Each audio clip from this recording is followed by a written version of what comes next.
Hello, everybody, and welcome to another episode of 100 Words or Less, the podcast, episode number 38. I am your host, Ray Harkins. If my voice sounds a little deeper and sexier, it's because I'm sick. I got a fucking sinus infection, and it sucks.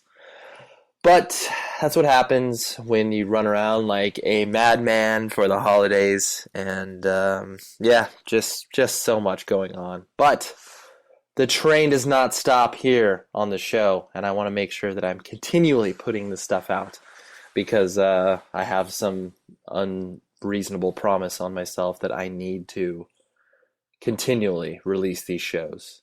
So anyways, Chris Callahan from Burning Love, Cursed, Left 4 Dead is the guest, and I will gush about him in a moment. Property of Zach. See, I'm going to leave the cough in there in order to really exemplify how sick I am. Property of Zach. It's a great website. And I think I always say great. How about an amazing website? How about a website that you should visit immediately? They posted their best of 2012. So it's like the entire staff voted in a very laborious voting process. But it was cool because obviously it weeds out just the sort of, casual fans of records and like, no, the collective voice has spoken. This is the best record. And if you want to find that out, go to propertyofzach.com. Boom. Look at that. Professional segue lead. I don't know what they call it, but check that out. Review the show. Go to iTunes. You can give us some stars. We would appreciate that. My goal is by the, year anniversary of the show, that will be over at 100 or so star ratings. That's my goal. I think we're at like 71 right now. So if you haven't done it, that would be awesome if you just did it. Just 2 seconds. That's all it takes. And if you want to go further with it and write some reviews, there is a new review up there, and I appreciate it. So yeah, check it out. And happy holidays. I know I said it at the very beginning, but I realized that I didn't say like a Merry Christmas and Happy New Year and all that other good stuff. So happy holidays to everybody. Hopefully you had time to kind of slow down and appreciate time with family, friends, or whoever you're spending it with. Because it definitely is the only point of the year where you can really sort of take a step back and be like, all right, I'm not answering 500 emails. I'm not doing this. I'm not doing that, because everybody's collectively not doing that. So it's awesome. Let's see. Chris Colohan. I was able to sit down with him in Florida at the fest on, I can't remember what night, but there was the night that Burning Love played. I mean, if there was an interview that I was more excited to do, I can't think of one off the top of my head. Chris Callahan is one of my favorite vocalists of all time. I just think he's very well spoken, a very creative individual, and he's always able to express himself pretty much at any juncture in his life, from the super early pissed off, teen angsty, Left 4 Dead stuff, to The Swarm, to Cursed, and I just, what he's able to accomplish musically is amazing, and I am stoked to call him my friend, because throughout our journeys within independent music, our paths have crossed on more than one occasion. And him and I are friendly. And so I was able to track him down, sans cell phone, because he doesn't have a cell phone. It's amazing. Like that's how that dude rolls. So we were like, all right, we'll meet at the corner of this street and that street at like 6 o'clock. And so, took him to the same park that I interviewed Tom from Hostage Calm and James from Make Do and Mend. Check out those previous episodes. Same park. It's a little bit later at night, and he is a little softer spoken than some of the previous interviews that I've done. So maybe turn it up just a little bit in order to get the full enjoyment of the show. But yeah, he has so many great things to say, and I was really excited to kind of get to the origins of who he was and his family, not who he was, but who he is and his family life. And we definitely talked a lot about stuff that I've never heard him open up about. So there you have it. Check it out, and I'll talk to you afterwards.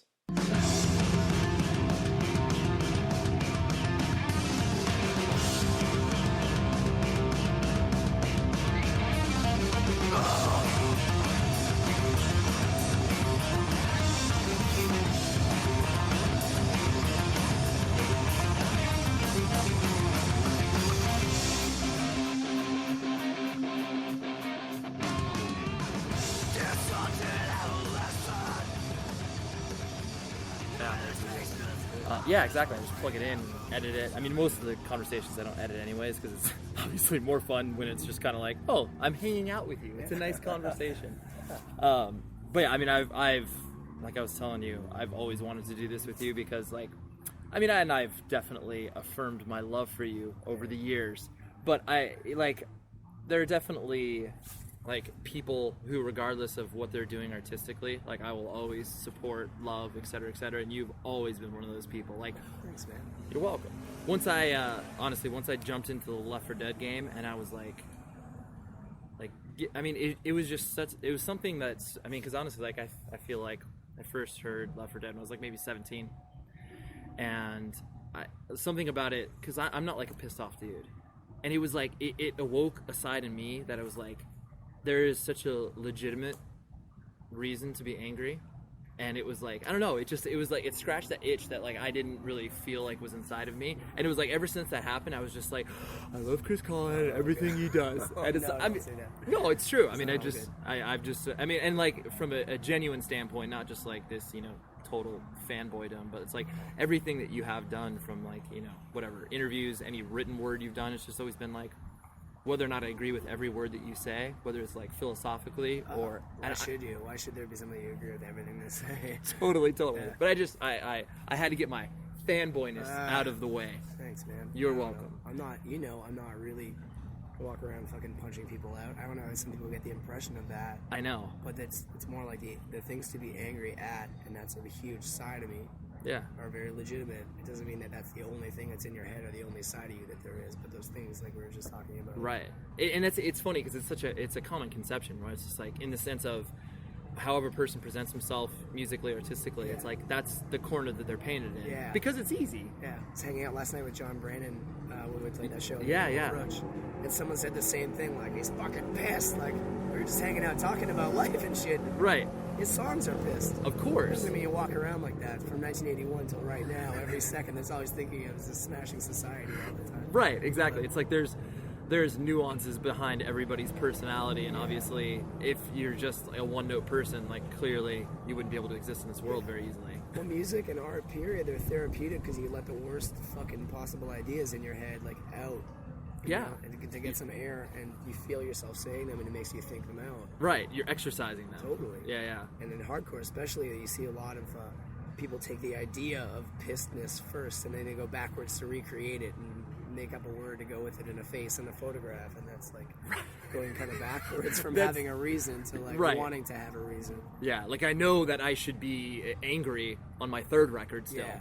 They're pissed. About what? I don't know, they're pissed. They are pissed though. Pissed times a million. Yeah. Like, great. But I remember the first time that I met you, where like I've like hardly ever done this to anybody, where it was just like you were like literally walking on Queen Street, like you were walking across, like Taken was up there for whatever reason, and I just saw you, and I was like fairly certain that's Chris Callahan. You were walking across the street, and I was like, Chris, and like you looked at me, and like, because I think we had either played the night before, whatever. There was some Hamilton. This was in Toronto. Maybe we didn't play in Toronto, but whatever. I saw you, and I just remember because you were just so welcoming and cool, where you were like, once I put it in context, like, oh, I'm in Taken, you know, Chris Logan, and you were just like, oh yeah, like, and I think you were going to get lunch, and we had like falafel together or some shit like that, and it was, yeah, like you said. Well, how else are you going to be? That is the context of it, you know what I mean? Right. It's like, you're the dude from that thing, I'm the dude from this thing, and that is how we know each other. There's no fucking hierarchy to it. Right. It's not like, I always have time for my fans, you know?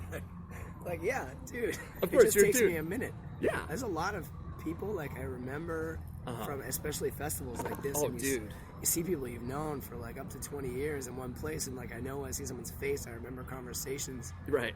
Yeah, you're like, just put it in a context for me, and then we'll be able to do this. Yeah. I feel like a dick because I see people and I can't entirely put it together, everyone, but right.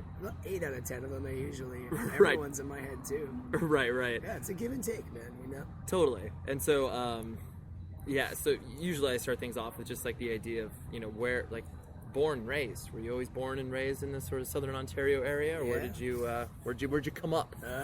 Born in Toronto. Okay. Came up in Hamilton. Gravitated back to Toronto. spent some time in Guelph, Ontario, and Montreal, and Sure. then back in Toronto, where I've been for 10 years. Sure. And you brothers and sisters? No. Only child. Yeah, a mom and a son. Right. And so your dad was never present in your life? No, not until I was growing up, and it wasn't present either. Then it just like some weird shit happened, and You just knew of his existence. met him at one point, and then one other point, Right. twice total. Twice total in the summation of your life, That's which right. clearly isn't a father. Yeah, no, that's fine. Right. Yeah. So what did your mom do for work? Like as you were kind of coming up? She was a teacher. Oh, really? What'd Yeah. you teach? She worked with retarded kids, Okay. which is why she was so good with me.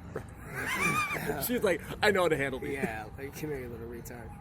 No, she worked with, she was in English and stuff, and she was like a learning resources teacher for like troubled kids and then learning disabled kids. And Sure. handicapped kids. Right. Yeah. Wow, that's crazy. So I was raised around a lot of like books Right. and Yeah. reading really early and a lot. Right. We were just talking about books. Right, like, yeah, so English and obviously, like, that side of you was, that blossomed early, obviously. Definitely, yeah. It was like, and your mom was obviously, being a single mother is fucking real tough, like, Yeah. period. Hell yeah. Did you have, like, a support system? Like, was there other family around, or was it? There was nobody else around. Really? No. And it's funny when you get raised with just that situation because all your, like, it's kind of like a band, like your frustrations and your little triumphs, they all have to go through the same channel of people, you know what I mean? Like, you kind of make each other suffer, and then when you have good things, like, it's all just one other person that's going through. Yeah, that's true. I never thought about it from that perspective. Yeah. So any resentment I have or anything that she did wrong, that's also the same person that had to totally go it alone and figure out, like, I couldn't do that now. Right. With a wife, you know, I don't know how the hell I don't know how you do it. I don't know how anyone does it. I sure as hell don't know how my mom did it while being a teacher. Right. And having nobody else there, but so you have to like respect the hell out of the person, and even though you differ on Of course. Yeah. No, that's crazy because I definitely. The luxury of like me having a child and like my mom, my wife's mom, like we have a system there, and it's like I definitely look at the way that other people have been raised and have that experience like you, where it was like we essentially are just by ourselves. Yeah, we were by ourselves. Yeah. And so as you were, like junior high, or they even call them junior high in Canada? We go up to grade 8 and then we just have high school. Right, from okay. 9 to 13. Right, so essentially that's all quote unquote elementary school, we call it in the States. Right. And so as you started to, kind of a two-part question where it's like when the intro to sort of independent music and like was music an important part of your mom's life that she kind of sort of... My mom was like a hippie. She was from that time and place. Okay. And around kind of artists and stuff, but she was a little more kind of straight-laced. And she had some things happen in that scene of people that kind of blew her mind sort of young. But she, in the process of it, she likes a lot of things that I get definitely credit. Her exposing you to. Yeah, for sure. Leonard Cohen and stuff like that she was, at ground zero of that stuff when it was going down and around that scene of writers.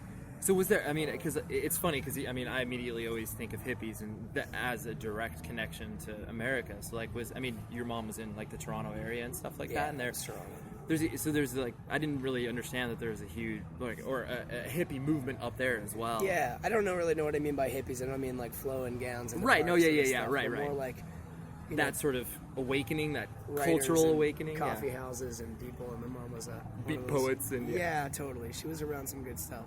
So yeah, I was raised around a lot of like literature and stuff like that, but that comes from her largely. Leonard Cohen in particular. That's we cool. Get to, no matter, there's a lot of things that we differ on, but that's the stuff of life. The commonality where it's like, hey, we always got Leonard Cohen. Yeah.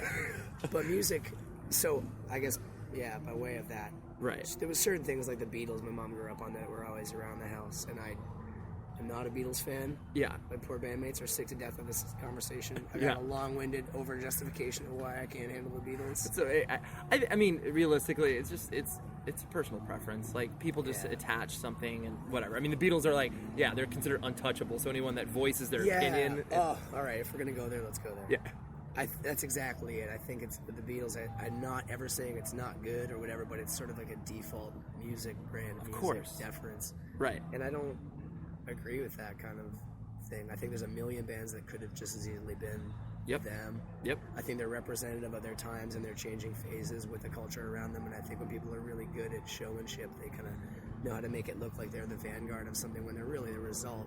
Right. You know, like they're you're a product of that. Yeah. They're completely a product of that culture. Totally. And there's a lot of things I like from that. I mean, a lot of the music I listen to is from that time and place, like the Kinks especially and the Animals. Yep. So I just don't like people not looking much further than that. It's it totally is a knee-jerk reaction where it's just like, oh, Beatles, yeah, like, okay. It's the Beatles. Right. They didn't Unfuckwithable. Right. No, Right. Anything is fuckwithable. There's nothing that should be unfuckwithable. Totally. So she get like music was Christopher obviously Hitchens can talk shit about Mother Teresa. I can talk shit on the Beatles. great correlation. I love that. Yeah. And so music was exposed to you, but it wasn't like this, like your mom had this gigantic record collection. She was No, like, that's what I mean. Here, It wasn't- Christopher. Yeah, it wasn't super elaborate. It was some kind of hippie-ish stuff that she was around. A lot of Beatles. Yeah. Simon and Garfunkel and things like that. Yeah. But since I was a kid, I was like a music freak. Really? From being a little. And like what sort of influenced you to like dive into that? Like, was it just something you were aware of music and you started to do more research on your own? I guess so. Yeah. Yeah. I know being an only, because I'm an only child too, Yeah. and I really love the fact that like a lot of the self-discovery I had, like it wasn't. I mean, of course, it was influenced by something, but it wasn't like maybe my immediate peer group or like I felt like I kind of. Well, people grow up if they have like an older brother or something like that. Totally, it's like the gateway. Comes to you. Yeah. But me, I don't know, man. Like the first. Oh God, I'm gonna sound so fucking old. It's okay. The first punk song I ever heard, the Boomtown Rats. Okay. I Don't Like Mondays. Okay. That was the first thing I remembered. And I was a little kid. But Sure. That song with the little kid. Do you know the song I'm talking about? Yeah, I know what you're talking about. This girl that goes to school, and it was based on a real thing of a suicide of a little kid. Right. And that. Not like I was a punk rocker from right there. Right. In grade 2, fucking keeping it real in 81. Yeah. No, I mean, it was years later. But, that music always really affected me. Got it. And, I don't know. I think when it came to punk, by that time, I was listening to really a lot of everything. You were just trying to shove as much in as you possibly Yeah, could. but it's sort of random, too, because I didn't have, like, an older brother. I moved a lot when I was a kid within the kind of the area I lived a lot. Yeah. Which is its own story, too. But I never had the same kind of group of people around, so I just kind of... I don't know how. Yeah, it's probably one of those things where it's like bits and pieces from everywhere. Yeah. Like you kind of collected it, like you said. I mean, moving to different places, you collect it from one person that says something in passing or whatever. Yeah. I gravitated towards angsty sort of things and intense writing, and whatever kind of music it was or books. Right. So, but I mean, obviously with you moving around, single mother, like, I mean, it sounds like there was a lot of angst as you were growing up. Like, did you have, that sort of angry sort of, Yeah, you get, by the time you're like teens. Yeah. You get naturally, I think, anybody like that, no matter how good a parent, you have, you get identity issues. Of course. When you're raised and you're a boy and you're raised with a single mom and they're not a dad and they don't know how to, those things, so you're figuring those things out for yourself. Right. You're hitting puberty. You can't really not like you'd go to your dad and be like, Dad, I'm getting pubic hair. What do I do? Pull it out. I almost immediately started shaving it when I started getting it. I'm like, this is not cool. No, yeah. Well, I think every boy is terrified when when shit starts to change. It's like, I don't know what to do. Yeah, I'm shaving that shit off. This is not natural. Yeah, no. And so because you were moving around a lot, and then I presume you didn't stay in school, whatever school you were in for a prolonged That's the period of trouble. time. When you're a kid and you're in Southern Ontario and then you're in a Roman Catholic high school system, there's little clans, little groups, Yep. And you're not one of these and you're not one of those, you're kind of fucked. Right. So punk for me was just a time bomb, to come across that. Sure. So you would kind of jump into these schools, everybody would already know each other, and you're like the new dude. Yeah, you're not. I had a shaved head, but I wasn't fucking skinhead because the skinheads, they weren't the cool, Yeah. open-minded kind. They were just shitty. Yeah, they were the kind. shitty skinheads. They were beating the hell out of my friends. And definitely the jocks weren't into it. I wasn't one of anything, right? Right. I'm into that. I like the way that worked out. Yeah. I'm still running on the alienation of that. Because people don't really essentially change. The world, the way it works, is always like that. Yeah. Whether we're all middle-aged now or whatever, it's still right. Well, especially it's if you've put so much quote-unquote work into something, such as being a part of an independent culture, and essentially it is work, because the older you get, the older you get, the harder it is to stay involved. Yeah. And it's and that's why obviously people drop off, because it's easier to okay, like I'm not going to go to a show, I'm not going to be in a band, I'm not going to write about music, I'm not going to care about anything that's like happening currently. It's tough. And that's why I've always admired you too, just in the fact that it's like, you know, you've always fought the quote unquote good fight, whether or not you know, like whether or not it's, you know, you're doing something musically at that time, you know, you still are generally, I mean, you've always been in other bands, like that's just always been part of you, you know? And how, I mean, and because of that, like how do you personally not get jaded by that? I think I've been to jaded and back, you know what I mean? Uh-huh. And the older I get, I'm gonna be 38 next month. Right. And I don't know, like I think the people you're around, I never would have thought this. I would have Left 4 Dead, Callahan would have kicked Burning Love here, Callahan in the nuts over this, but there is such a good thing as surrounding yourself with more positive ideas and people. You don't have to fucking drag yourself over the goals about the shitty things in life all day, every day. Right. That was great and relevant to its time, and I don't take any of it back. And you know, those things, like we said, those things are always realities, the bad, the dark sides. But being around a bunch of people that are a lot younger, like the guys I play with, and they just want to play and they want to play well and have fun, and all this is, I mean, not that new to them because now it's been like 3 or 4 years. Of course. But seeing it sort of through their eyes again, places they've never been. And it's kind of like the magic I remember that it's always still there. I just like have to remind myself to see it, and I'm always meeting new kids. Like every few years, it's a different wave of people. You meet people, and then you meet their like little brothers, and then even they come and go. But there's somebody there. It doesn't really matter if they're your age or. That's what I love about this. I can be kicking it on the sidewalk with someone that's like 18, and it doesn't really. No. I don't feel weird about it. No. You know? I mean, you maybe have different cultural touchstones, but it's still, you know, you're all part of the same quote unquote fight together. No, I've had more energy, I think, for all this in the last couple of years than I have for a long time. Yeah, which is good. When would you say that the height of the sort of jadedness was like that was maybe present in your life, where it was like, I don't even know if like this shit means as much to me?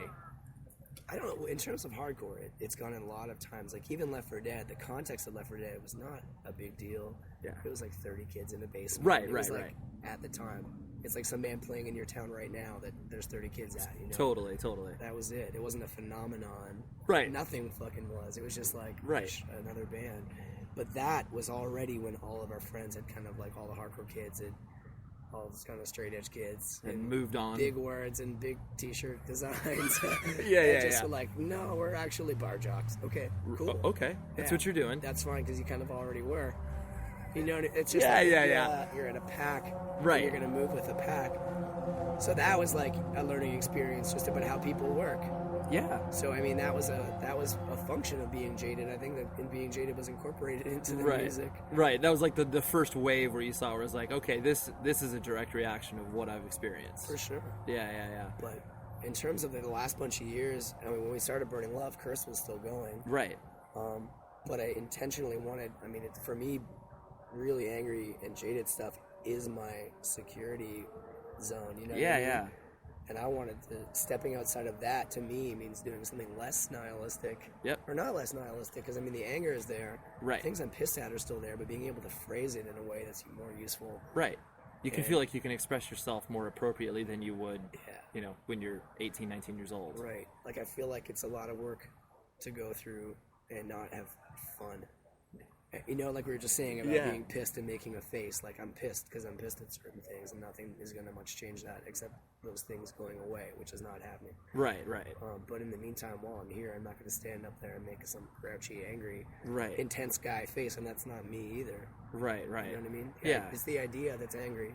Right, exactly. Yeah, you're identifying with that more than you're identifying with the actual emotion, because that's obviously what you do when you're younger. Yeah. So obviously, as you were going through high school, did the concept of always like, you know, playing in a band, was that always like, oh, that's something I want to do? Yeah, I was drumming with like. Yeah.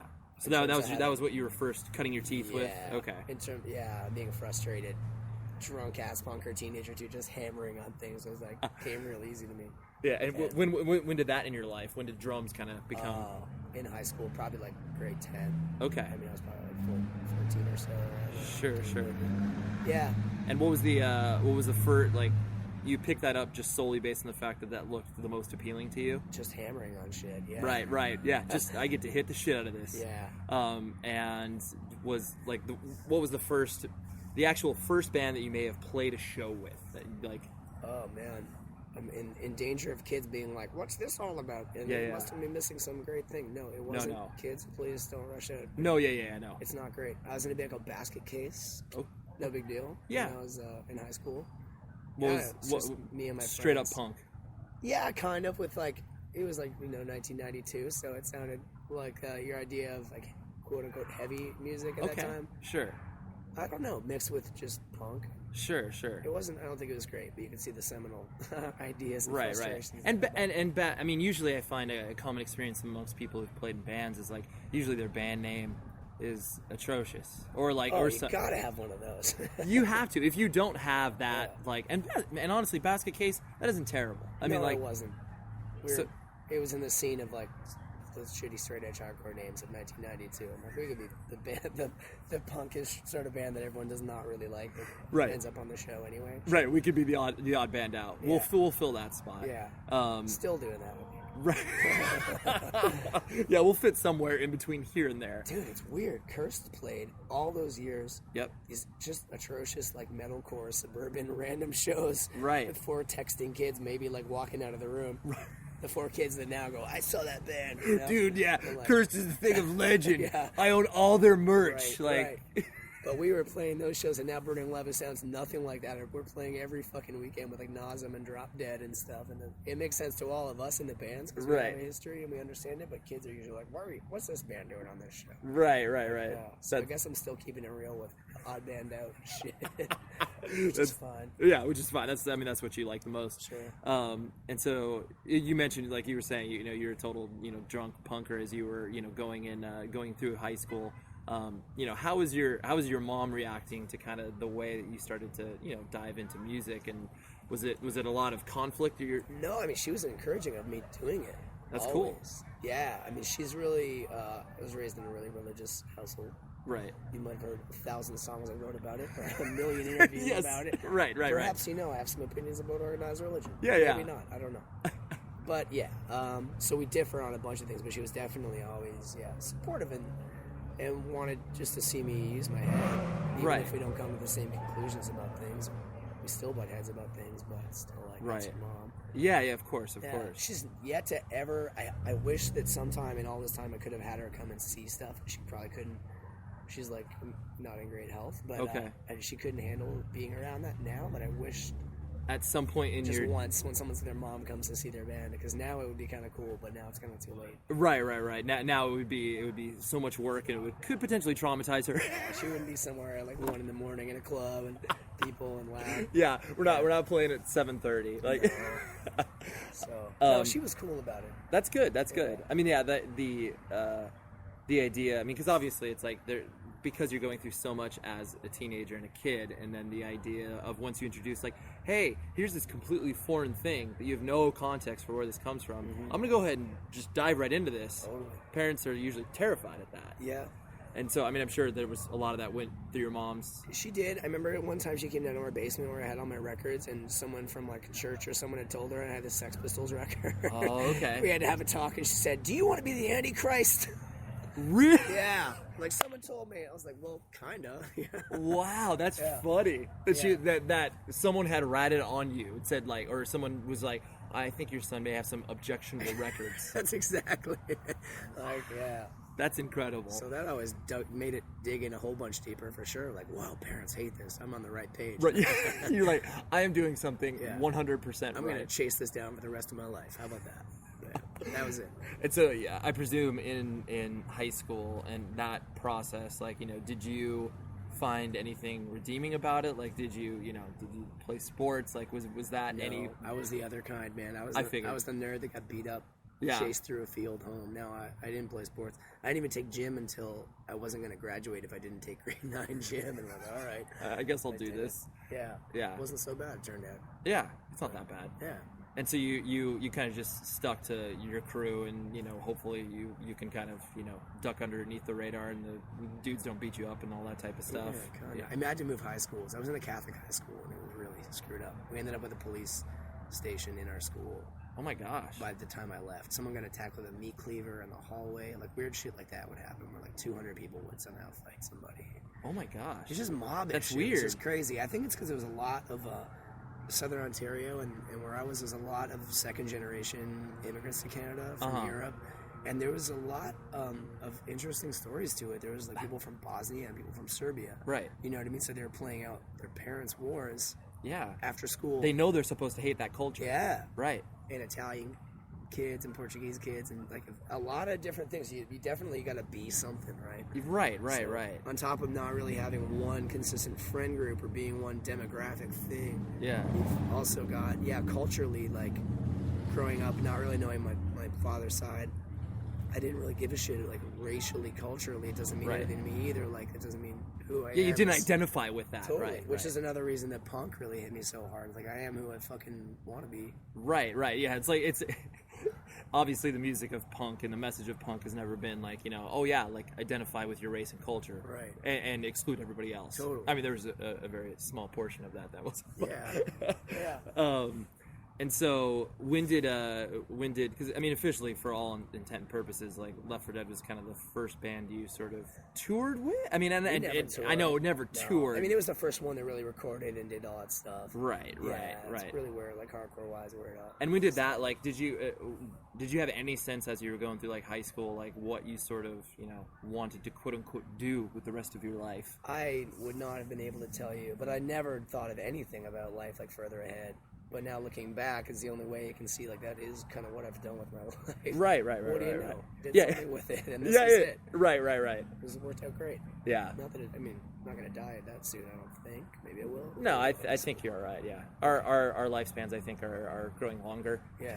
Okay. Good. Yes. And but in terms of music, I never would have thought that, man. But I had a friend. Did you ever know Zach? Through Logan or any of those guys? I don't think so. No, it doesn't sound familiar. Played in Burst of Silence. Oh, okay. I mean, obviously no Burst of Silence, but yeah. I had some friends when I left when I had to leave that Catholic school and went to public school which was a great time. The last year or two of high school in a public school was awesome. It was awesome. And did you have to wear a uniform at that Catholic school? Yeah, and everything? I did. Oh, I did. yeah. It was the whole nines. Yeah. Yeah. Do you have nuns as teachers and everything, or was that? No, just kilts. Oh, okay.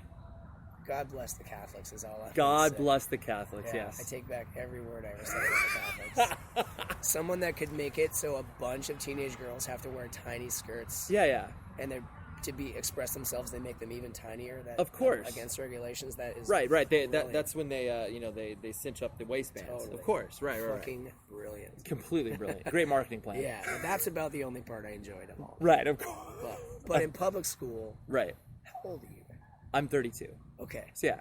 How old were you? Like what years were you? I graduated high school in like 1989. So it was like I was in high school from like 95 till 99. Okay. Yeah. I don't know how relative. I think it might have been because it was sort of the tail end of the 80s when I was starting high school. Sure. Like 92 or so when I finished. But like kids, skaters, and freaks, which I get, there weren't really goths in the way. There was, of course, many decade pre-Hot Topic, but just like freaky fucking people that didn't fit in, all sort of like the fringes. Yeah. No, totally. Like I mean, I think that's I think that's emblematic of like high schools in general, where it's just like the people that are on the fringes that don't fall into the okay, you're into sports and football, or you're into student council, ASB. Yeah. Like if you don't fall into those two categories, you find it you try to find a niche elsewhere. Yeah.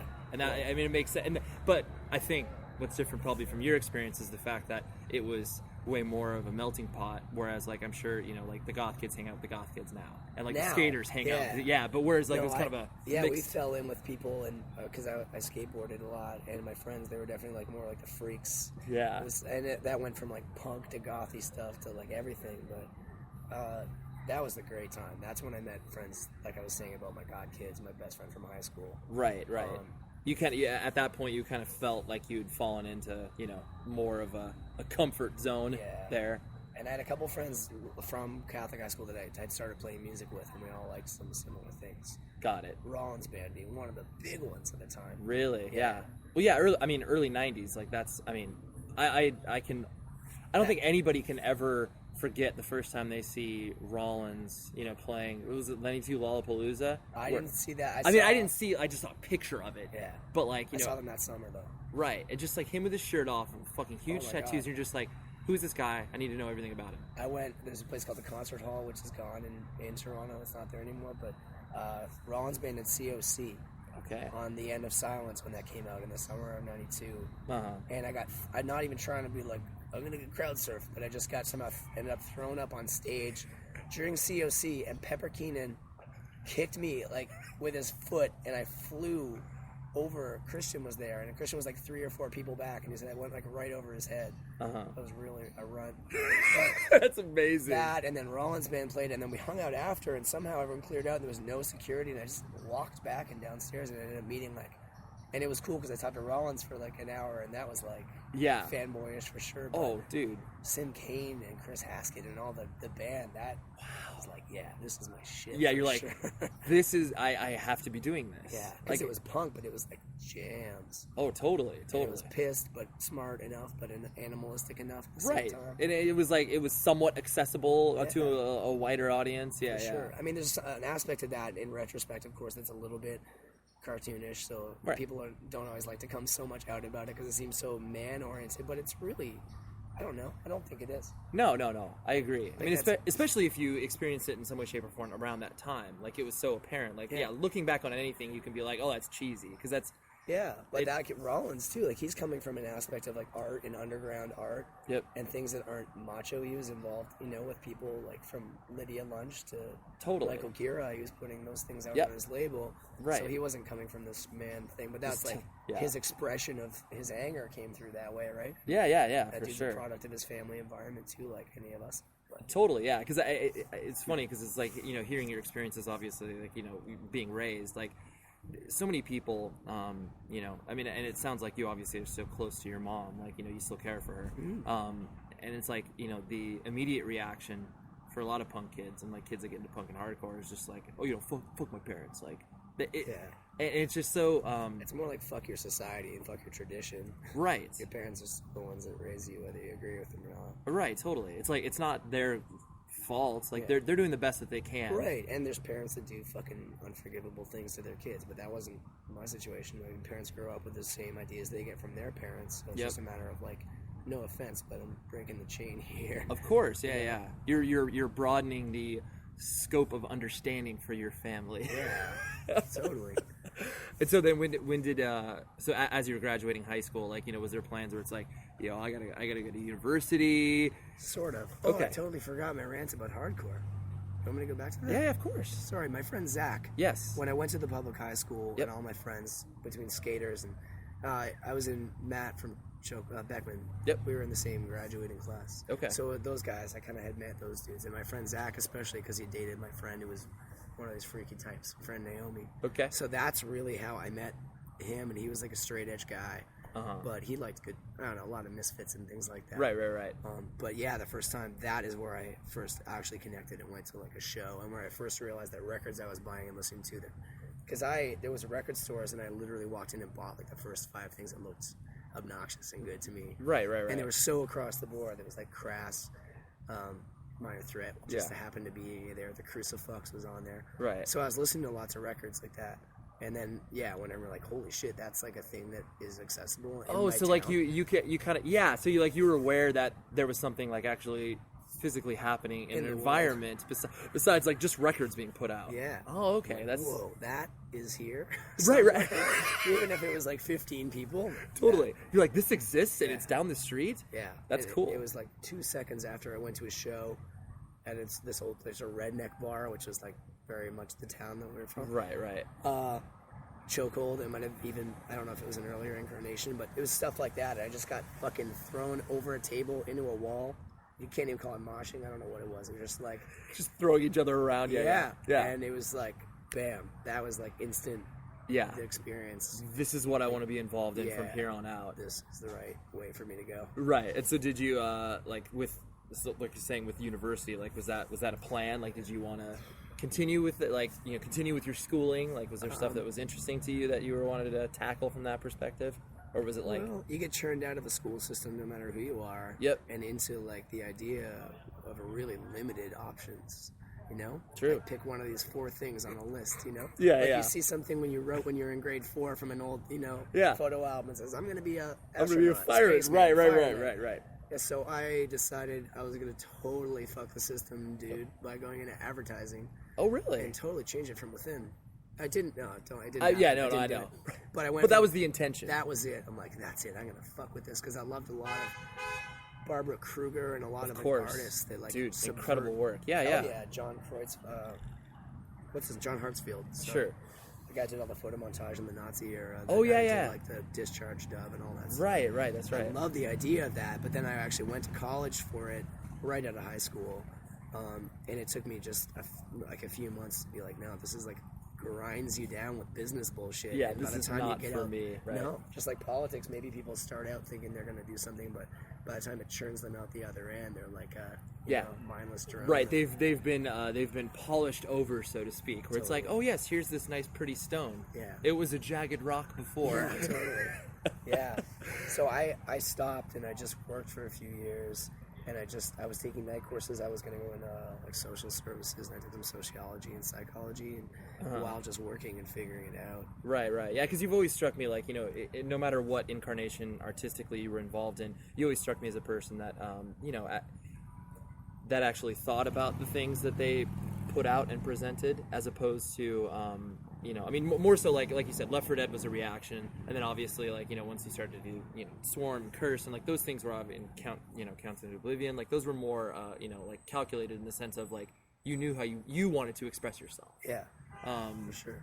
And so, and because of that, I always thought that there was obviously a fact that, you did involve yourself with school and did, try to consume as much as you possibly could artistically, like book-wise, and like you said. I was reading stuff that was way too serious, way too young. I was seriously reading like Samuel Beckett and Sartre, like things like that at like 16. And some of them like Orwell. Right. That clicked with me just like, yeah, as much as hardcore did, and it was never fucking wrong. Only gets more right the older I get. Totally. The ideas of that are the things that are really happening. Right. So I definitely always had that kind of like paranoid angle to things too. But right. But no, I don't know. It wasn't necessarily correlating to formalized education. Just like I was reading a lot on the things that utopian ideas and societal stuff. Right. It's stuff that you were identifying with. Yeah. That wasn't presented in a class. Right. Yeah. But I took a long time, like playing sort of started band life. So I was always kind of working and doing that. Yeah. So that's you were. I mean, and obviously, it's like a lot of people, and especially in the context of how music is now. It's like when you were playing in bands, and like when I was playing in bands, we didn't start bands to obviously be like, all right, here's a business plan. Like we're gonna potentially make some money off this. I've never been good at that part of it. which is I mean, it's a lot of it is counterintuitive to the way that music works now, where it's like business plan first, music later. Right. Fill in the blanks. Right. Totally. And so like when when did, as you were going to university, was that was when like Left 4 Dead was happening and the Swarm was happening? More like the Swarm. Okay. I started. Got it. Well, by the time I went back to school, I think I was kind of smart enough, I like to think, to know that just to go to study things that I wanted to know about. Got it. Regardless of what was going to happen. Right. It seemed to me after the advertising thing that the idea of like being a thing because of school it's not bullshit, because people go through more like trades. That's practical. You go learn a thing. Yeah, I can work with my hands. Yeah, right. That's why they call it honest work. Right. Yeah, I learned to do this, and this is the thing I do. Right. But I don't know too many people that went through school, their philosophy, and like what are you because of it? Right. Yeah, they fully identify themselves with this degree that I got. That is exactly who I am. Yeah. So I studied things that I wanted to know, understand better, and for me, I went back for religion, and I was a double major originally with religion and Chinese, and I was in philosophy, but it was very, it was so Christianity oriented that it really pissed me off, because I thought like, if this is philosophy you're talking about, it should be so absolutely objective. Right. Why is this framed in this context? Yeah. Why is this the God I'm arguing the existence of? Like that's this God. Yeah. Shouldn't we be working from like sort of a blank canvas? Exactly. Well, wouldn't that be philosophy? Right.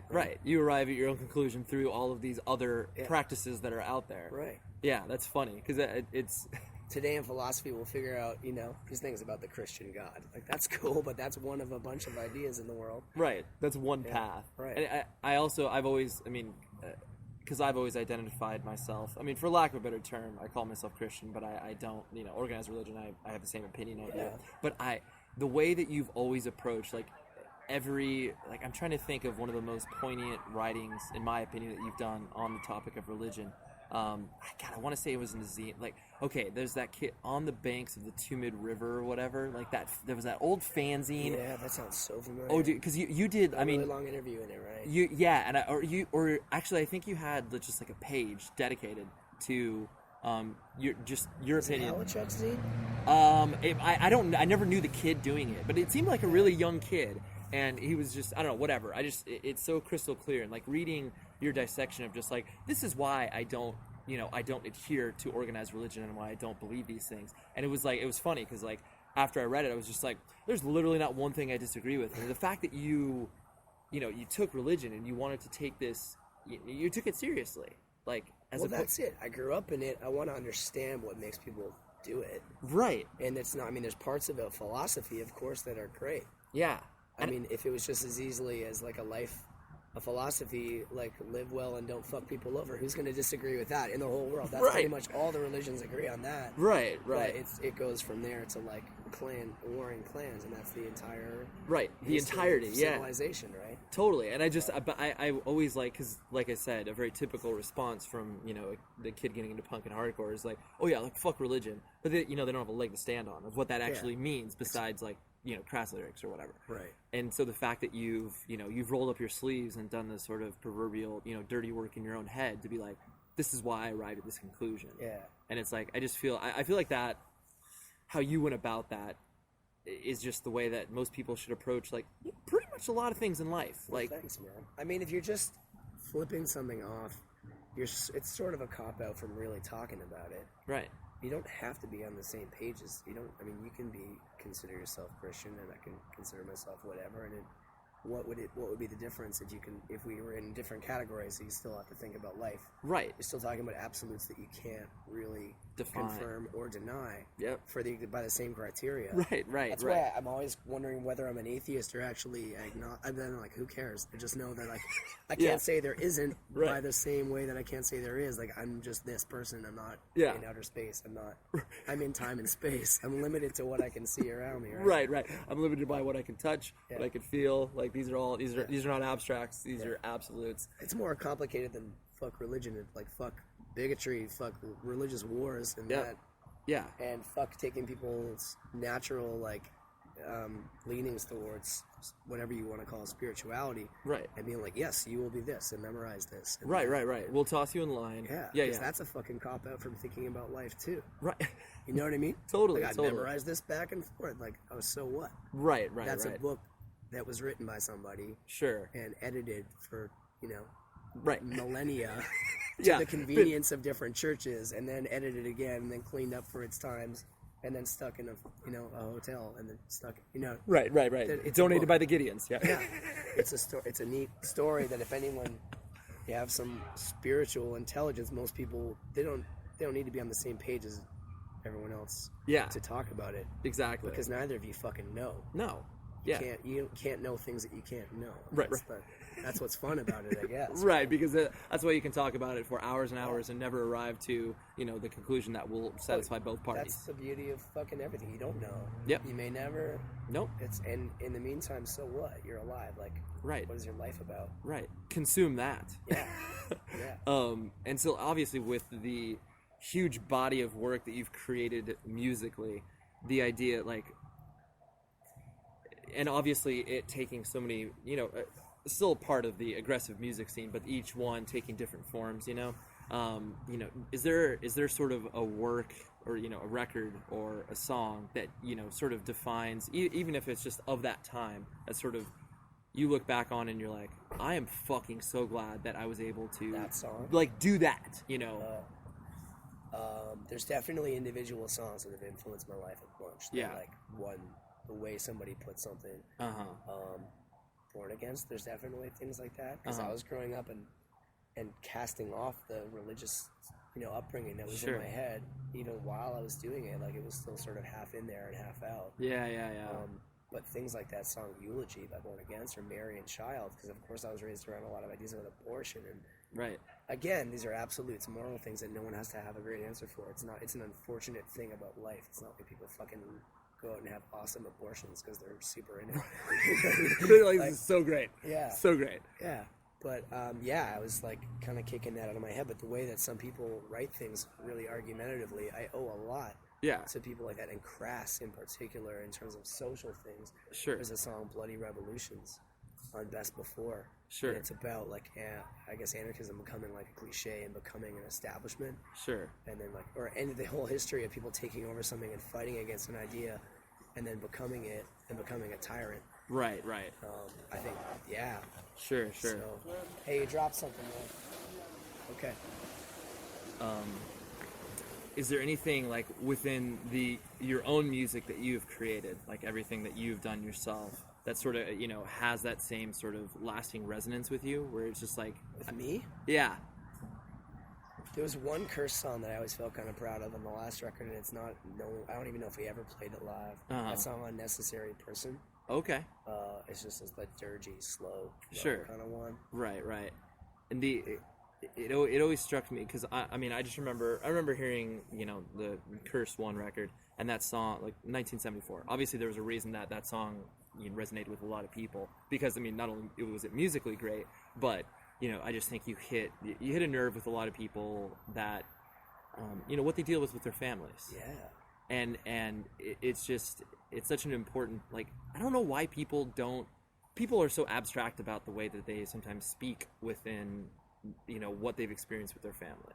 And it was just like, I don't know, the way that you spelled it out in that song in particular was just so like, it's like, this is what I experienced. Like, I never had much of a filter right. Yeah. of like what was too personal. Right. And that's sort of to my detriment sometimes, but Sure. I don't know if I would want to change that. No. I've become a bit more of a private person for sure in the last 10 years, but when I write something, yeah, you kind of owe it to just let it fucking hang out and let the chips fall where they may. If it alienates you from friends, family, your fucking self, like, Yeah. get it out. Let the thought be what it is. That, like I said, the nastiest idea in your head, that's real. It should be exercised. Yeah. Yeah, and in a healthy manner. Totally, it's totally healthy. Even if it's, if it's dark, Yeah. it doesn't mean it's not healthy. No, to for put sure. it out. Right. So it's therapeutic just to get those things out. But yeah, I think you're right. It resonates with kids because they have their own experiences too. Yeah. To see something, plain as day, where it's like, okay, this is this person's experience, and I'm not alone in this. I just never liked being. Okay, I guess this is a whole other subject, but It's I okay. didn't ever want to be the guy. Right. To be that, you know what I mean? Like, we make music because it is therapeutic to you, Right. but then it bounces. You put your ideas out there, and people feel like they know you really well because, really, they kind of do. Yeah. If someone Well, listens to shit that I write. And I'm really glad that you brought that up, because it's like there's obviously today there's a lot of one-sided conversations that are happening, and what I mean, like, because obviously how transparent people's lives can become with social media. You're putting a lot of yourself out there, and people may be interacting with you, especially if you have some quote-unquote level of stature, where it's just like, I look at the comedian Louis C.K. Yeah.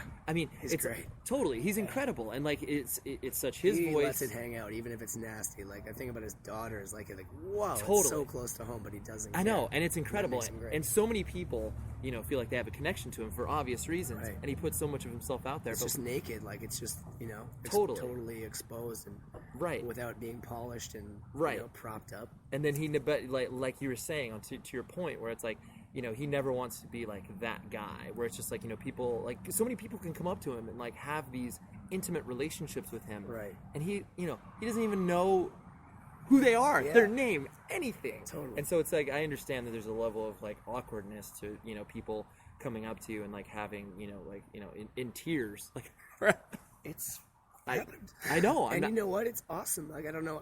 It's sort of a weird moment if someone says things like that, or like, Right. and but it's great to hear that if somebody meant that much to you. But of course, it's the idea yep, and not the person Yep. that you should make a thing of. that's You know what I very mean? true. That's very true. Because then, if for no other reason that it makes it a really unnatural scenario, and that gets bounced off your world and back and mirrored back onto you, and then like there's nothing I hate more than being aware of myself Yeah. Because I have trouble with anxiety. Right. And that's also a lot of like my writing, and a lot of everything I've ever done is just like, Right. it's like a lashing out. I got a lot of, Yeah. some psychological, whatever. I've had little problems, Sure. anxiety, sleep, depression, like a lot of things that are lifelong. Right. But I don't like having to be aware of myself.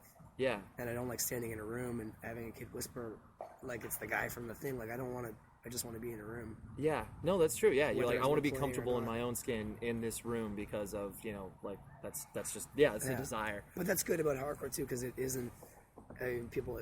I really hate it if someone's like, I was really nervous. I don't know what to say. Like, why say whatever? What would you say to the guy next to you on the other side? It's just Totally. Just say what you're gonna say. Yeah. No, for Life sure. is short, and it doesn't. I mean, I don't know. Don't make heroes out of people, especially hardcore is good because it's not like that. There's not.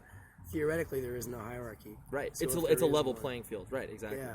If there is one, it's because it exists in your own mind. Yeah. And sort of in conclusion, because obviously, we're hitting a very, very many topics here.